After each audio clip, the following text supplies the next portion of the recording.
Oi, oi, oi, bom dia, boa tarde, boa noite. Aqui na Alemanha já é boa noite. Estou aqui para conversar com vocês sobre a Alemanha na Idade Média.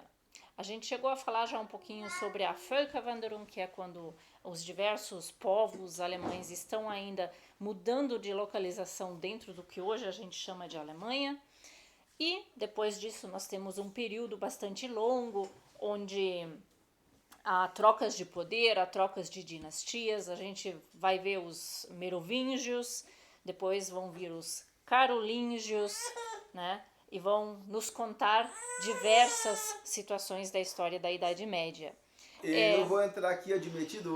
Oi, tá o Denis de fora com o Thomas. Dá oi, Thomas, ó. Aqui. E pra fazer o peteiro, né? Falou carovingio, como é que é? Carolingios, né? É, E os merovingios. Quem já viu o Código da Vinci já ouviu esse som, ó. Merovingio, carolíngio. Não vou incomodar mais não, desculpa. Tá falando da Idade Média, aqui eu não sou muito dessas coisas da Idade Média, não. olha Volta ele, pra né? Lise aí. Olha ele. Então, voltando para mim, é, chegamos aos carolíngios, que tem escritas com formas de escrita com esse nome também. A gente vai chegar no Carlos Magno, Carlos o Grande. Ele é muito importante para a história da Alemanha e para a história da França, porque ele chegou a reinar a região que hoje comporta os dois países.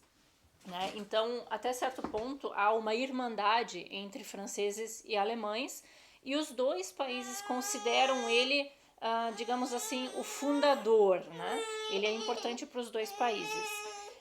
O Carlos Magno, a gente vai ver agora na tela uma imagem que mostra a igreja onde ele está sepultado. Né? Tem aí a figura dele passando de como ele deve ter sido em vida.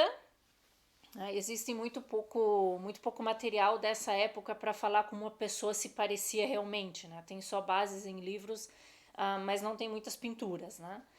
Então, nós temos aí um mapa mostrando o local por onde ele governou. Né? Então, temos aí Westfranken, Mittelreich e Ostfranken. Ele passa. Ele passa.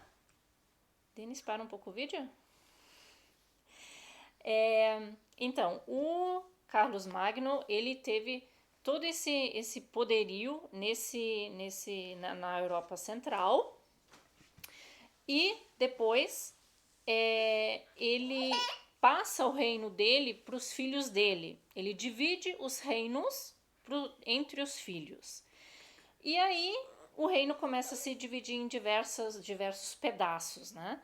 Então nós vamos ter o neto dele, Heinrich I, ele vai passar o cetro só para um dos filhos dele. Então esse é um momento importante porque o Otto I, ele vai reinar sobre o que hoje a gente, entre aspas, conhece como a Alemanha, porque ainda vai mudar muito tudo isso, mas tem 4 povos que são importantes no reinado dele, que são os saxões, os francos, os suábios e os bávaros. São esses 4 povos que vão ser importantes no reino dele e vão fazer com que toda essa região acabe se tornando um conglomerado, né? Isso aí. O que mais nós temos sobre o Otto? Acho que a gente deixa passando um pouco o vídeo do Otto para vocês terem uma ideia, para quem ainda não conseguiu ver o vídeo, né, para terem uma ideia como é que era a vestimenta, como é que as pessoas se deslocavam, né? Nesse período ainda o governo ele não é como no Brasil, né? O presidente fica lá em Brasília, não. O rei aqui ele não ficava num lugar específico, ele viajava muito. Ele viajava de um lugar para o outro e ele tinha sempre um grupo de pessoas acompanhando ele, né? E não tinha um lugar fixo para chamar de capital, entre aspas, né? Mas tem muito político que até hoje só passa viajando, então não tá tão diferente assim não, né? Então, o Otto, ele é importante porque ele vai ser a base do reino alemão, né? Ele também vai se tornar imperador depois, ou seja, ele vai englobar no reino dele alemão, entre aspas, né? Sempre falando entre aspas, partes da Itália também, e vai acabar sendo um imperador.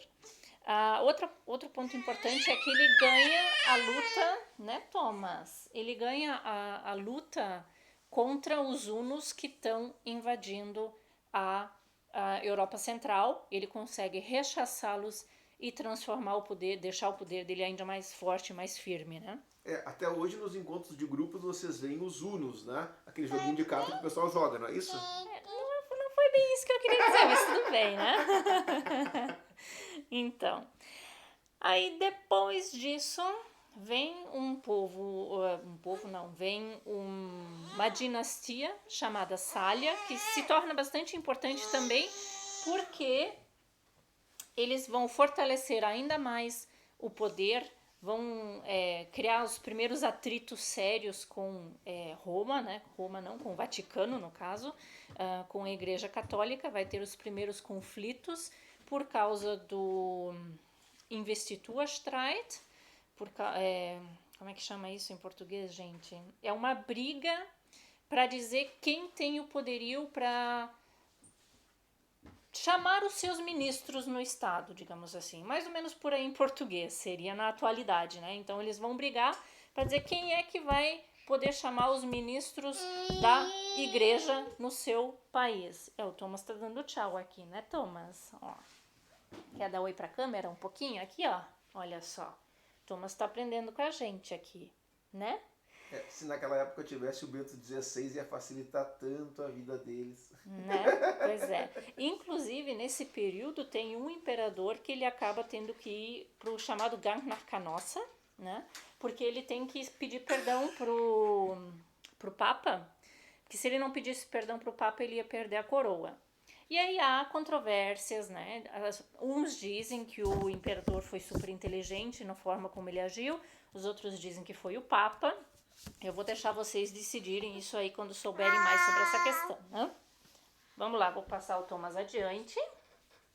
Tira, bota. Aí a gente vai, depois do Sália, passar para os Hohenstaufen. Os Hohenstaufen também são uma dinastia extremamente importante. Eles vão... Opa! Eita! Vai passear um pouquinho. Os Hohenstaufen, eles são a dinastia que ficou conhecida por conta do Friedrich Barbarossa. Ou, no Brasil, ele é conhecido como Barbarossa, né, Denis? Acho que é Barbarossa. Aqui é Friedrich Barbarossa. E o que acontece com os Hohenstaufen? O Barbarossa ele vai reinar entre 1152 e 1190 e ele vai chegar inclusive a ir para as cruzadas, as famosas cruzadas da Idade Média. Agora, o Barbarossa tem um ponto interessante, um aspecto interessante para nós ainda, porque ele teve um embate muito sério com um amigo dele, com um duque muito importante, que era Heinrich der Löwe, e o Heinrich vai ser o responsável por fundar aqui Munique, a cidade de onde nós vos falamos. E ele vai também fundar Braunschweig. Braunschweig é uma cidadezinha que fica lá no meio da Alemanha, mais para o norte. De lá vai para o Brasil, muito mais tarde, uma pessoa chamada Blumenau, que vai fundar a cidade de Blumenau. Mas eu acho que para quem é de grupo folclórico, Braunschweig também tem um outro ponto interessante, não é não, Denis? Eu não sei de nada. Não sabe de nada? Olha, eu acho que eu conheço alguns grupos que têm um traje de Braunschweig. Né? O Denis está dizendo que não sabe de nada, mas tudo bem. Então, a dinastia de Hohenstaufen já estava tentando agregar toda a Alemanha em torno de si, Alemanha entre aspas novamente, mas eles não conseguem por causa das forças desagregadoras. E uma dessas forças desagregadoras é o tal do Heinrich, que fundou Munique, né? Ele se torna tão poderoso porque ele acaba conseguindo conquistar regiões do norte e do leste, que ele acaba perdendo, o Barbarossa acaba perdendo um pouco do poder dele e ele acaba não conseguindo, entre aspas, fundar uma nação, né? Isso vai ficar para muito mais tarde. Muito tempo depois, muitas histórias depois, reinados depois, vem a família de Habsburgo, né? E a família de Habsburgo, ela também é interessante pra gente no Brasil. Por quê? Porque muito tempo depois, nós vamos ter Leopoldina se casando com Dom Pedro I. É isso aí, né? E a família de Habsburgo, ela vai fortalecer a dinastia ainda lá na Idade Média, né? Depois disso vem uma constituição do império, né? As cidades acabam adquirindo poder, o comércio cresce e depois nós temos até as ligas hanseáticas, né? Que são importantes lá no norte da Alemanha, com Bremen, com Lübeck e outras cidades, né? E tudo isso acaba trazendo transformações intelectuais e culturais para a região que hoje a gente chama de Alemanha. É isso aí, eu vou ficando por aqui e a gente se vê logo mais. Tchau, tchau!